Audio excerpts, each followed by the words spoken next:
what is going on, Reyes fans in YouTube? Y'all know who it is. It's your boy Gabriel Reyes, and I am back with another installment of Gabriel's Reactions Halloween Edition. And in this video, we're going to do a reaction to Watchmojo's Top 10 Goosebumps episodes. Now, the reason I'm doing a reaction to this video is that I'm actually going to go and binge watch the whole Goosebumps series on Netflix, and I wanted to do this reaction, just to see what the top 10 episodes are from Watchmojo. Just to recap myself on some of the old episodes of Goosebumps. And dude, I remember Goosebumps when it first premiered. Man, that was the hit show on Fox Kids, and it was the best show to watch when it started in the fall, going into the new year. But I remember around Halloween time, it was the best part of Halloween was watching Goosebumps. So let's go ahead and react.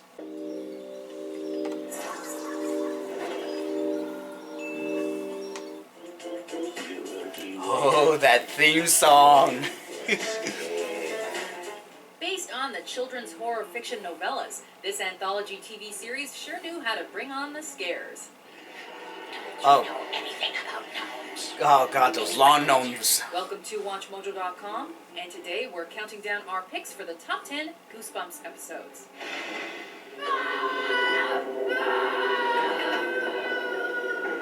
For this list, we're taking a look at the most enjoyable and memorable episodes from this Canadian horror fantasy anthology TV series. Some of these childhood classics gave many of us unforgettable nightmares. Besides these top 10 suspenseful stories, many of these episodes are also memorable for their occasional host, Goosebumps author R.L. Stine. Ah, the man himself. R.L. Stine. I write the Goosebumps books. Number 10, The Girl Who Cried Monster. Ugh. I actually had the whole book series when I was a kid. I don't remember what I did with them. This episode embodied a basic childhood fear, not having anybody believe what you saw. Based on the 8th book of the series, it sees the young Lucy Dark join a summer reading program at her library. A monster! Huh? Where? At the library. Don't you say hi anymore? Hi, Dad. There's a monster at the library. One day after hours, she discovers that the program deputy snacks on flies and is actually a monster. A big, slimy, disgusting one that eats bugs. What made this episode great was that it really represented those childhood moments when your parents or other grown-ups wouldn't believe what you told them. Except for the fact that when Lucy's parents realized she was telling the truth, they eat Mr. Mortman, because they are monsters too. Oh, whoa. Okay, see, I barely remember.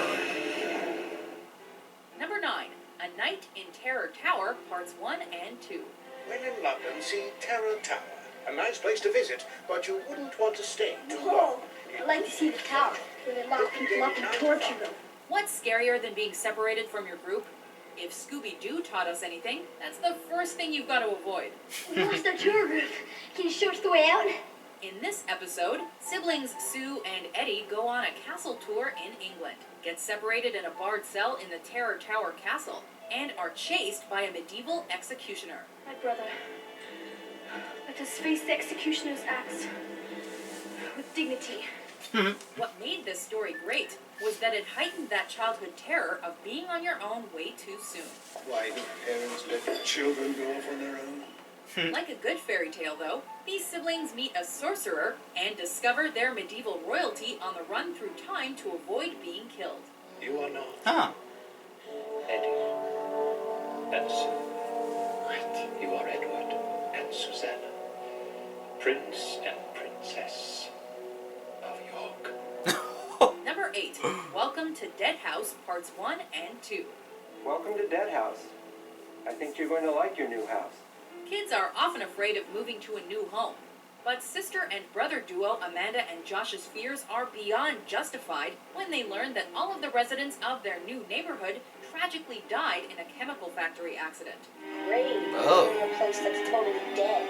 To make matters worse, all of their dead neighbors are still roaming the neighborhood as zombies. It's the Walking Dead. The what? It was the accident at the chemical plant.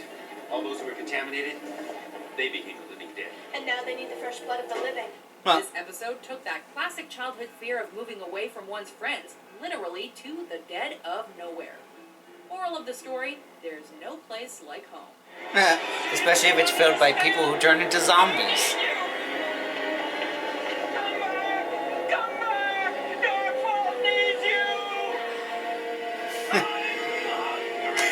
Oh god, that Number face. 7.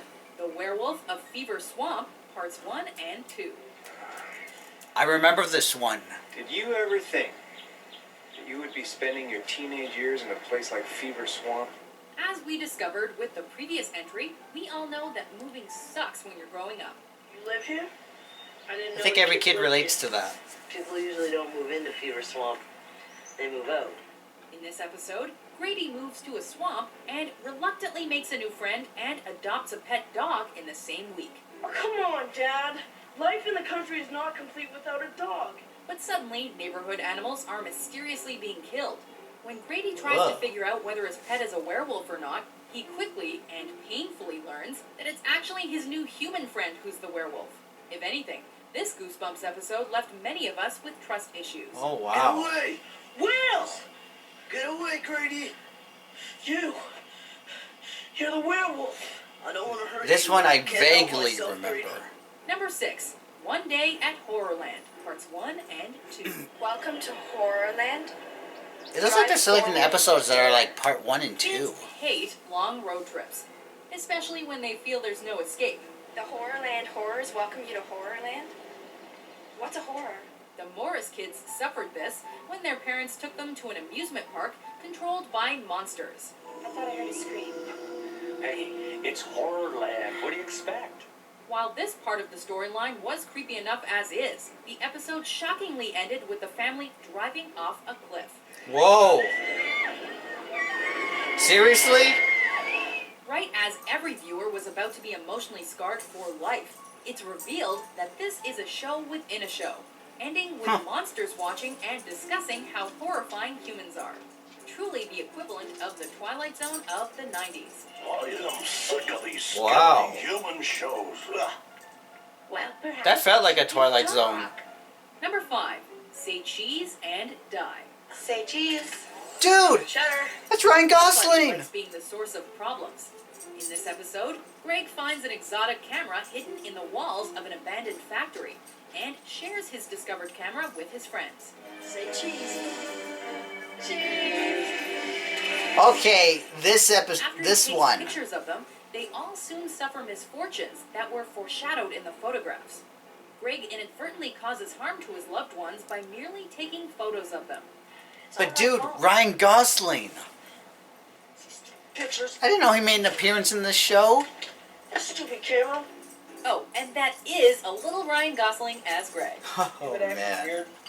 No weirder than usual. Number 4. Welcome to Camp Nightmare, Parts 1 and 2. Hey, I'll definitely get a surprise of a lot of actors who This were episode in is the one show. of the darkest of the Goosebumps series. Billy is sent to camp by his explorer parents. I'm all right, but there's something strange about this camp. Weird things have been happening. When 2 girls go missing, the camp leader gives campers guns and commands them to hunt down the girls. Or do you have a problem with that, Billy? Do you have a problem? Billy tries killing the counselor, is unable to fire his gun, and learns the experience was a government test he needed to pass so he could travel with his parents. We couldn't stand the thought of being away from you for so long. Oh my god. They say we couldn't take you unless you passed certain tests. Talk about traumatic. This episode was terrifying because it played on childhood authority fears. Now imagine someone giving you a gun just to see if you'd kill them. You knew when to follow the rules and when to break them. Oh my god. So, everybody was in on this. Campers, counselors. We're all actors, Billy. Working at the lab. Number 3. Stay out of the basement, parts 1 and 2. Okay, that's messed up. Most classic horror stories seem to involve a basement at some point. Siblings Casey and Margaret belong to what they thought was a normal family. You in the basement? We heard some noises. Like someone was crying. Did you go into the basement? However, they learn that their real dad, who is a scientist, is trapped in the basement, and the man they thought was their father is actually a plant-human mutant clone the real dad invented before Clone Dad trapped him. You're saying Whoa. the father we've been living with is a plant? This takes the father complex to all new levels. He's not your dad. He's not even human. He's a plant. You're the plant. No. He's lying. He's a copy. He's a plant copy. Like any classic Goosebumps episode, nothing is as it seems. Like most organisms, it wanted to dominate its environment. It overpowered me. And I think that it wanted to make plant copies of us all. Oh, man. Number 2, Night of the Living Dummy 2. Oh God, Night of the Living Dummy. Okay, this one I definitely remember. During the era of murderous dolls like Chucky, what better way to acclimatize kids to this theme than through a ventriloquist dummy? Really got me a new dummy? Well, almost new. In this episode, Amy's favorite dummy, Dennis, falls apart due to overuse. As fate would have it, her pawn shop replacement dummy Slappy is much more than meets the eye, as she accidentally I remember brings this Slappy to puppet life, bastard. And he turns out to be pure evil. I can hurt you and your family in 100 ways. No, I won't let you. While the story ends with Slappy's head cracking open, this is all too deja vu for any kid who had a deceptively terrible pet or sibling. All right, the dummy made me do it. I wouldn't laugh. You're such a booger brain. You tried to grow an eggplant by burying a chicken. Cut it out. Cut it out. Before we unveil our number 1 pick, here are some honorable mentions. I wonder why they call this stuff Monster Blood. Oh, I don't know. now this was one of my favorite episodes, Monster Suddenly Blood. the little kid ran to his father like he was scared My of him. Hairiest Adventure. Then Oh yeah! the hair, it was back. Okay, so I'm a ghost. Why are you The Ghost only one Next who can Door. see? I don't know. Ghost rules. The Cuckoo Clock of Doom. Again, these are some episodes I vaguely remember. What's the big deal with vampire breath anyway? It's everything to them. It gives them their Man. power, their magic. Again, vaguely It stores remember. their memory. Man. It keeps them immortal. Number 1, The Haunted Mask, Parts 1 and 2. Yes! Minutes, you're going to see one of my favorite stories come alive.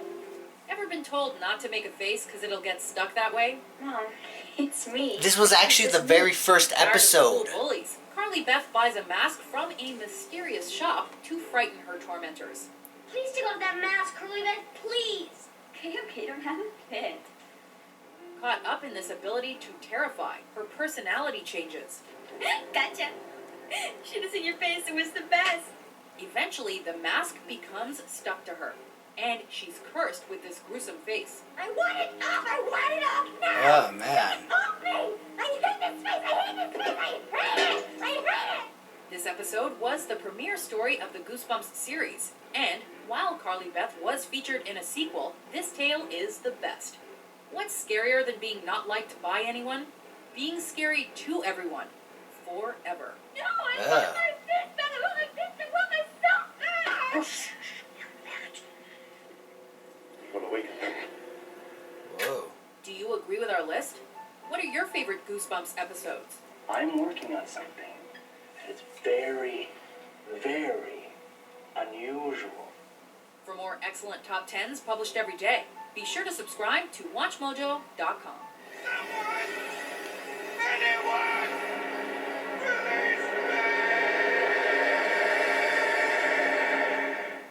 Yikes. Okay, so my thoughts, wow. Like, I gotta say, you guys, like, some of these episodes, like, I vaguely remember them.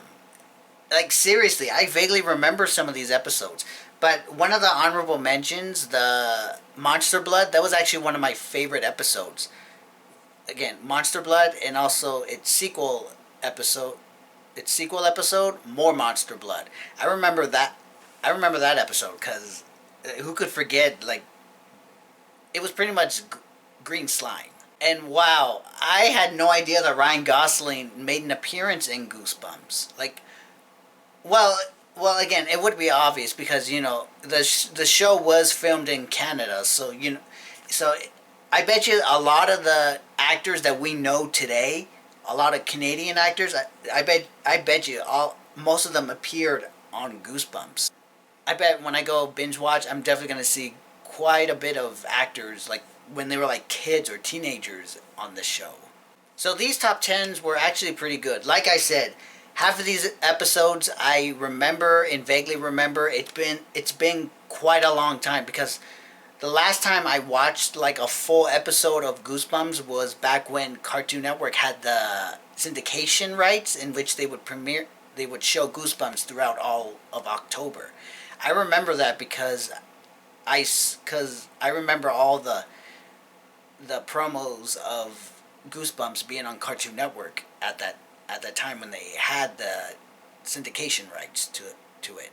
And man, now that I saw that the full series is on Netflix, I'm gonna go and binge watch it. And as soon as I'm done binge watching, I'm actually gonna do a review video on the whole series. You know, my review. Alright, you guys, I hope you enjoyed my reaction to Watchmojo's top 10 Goosebumps episodes. Like, comment, share, and subscribe, and hit the little notification bell as well as following me on my Instagram, Twitter, and Facebook. Alright, you guys, you know who it is. Gabriel Reyes. I'm out. I'll see you in the next video.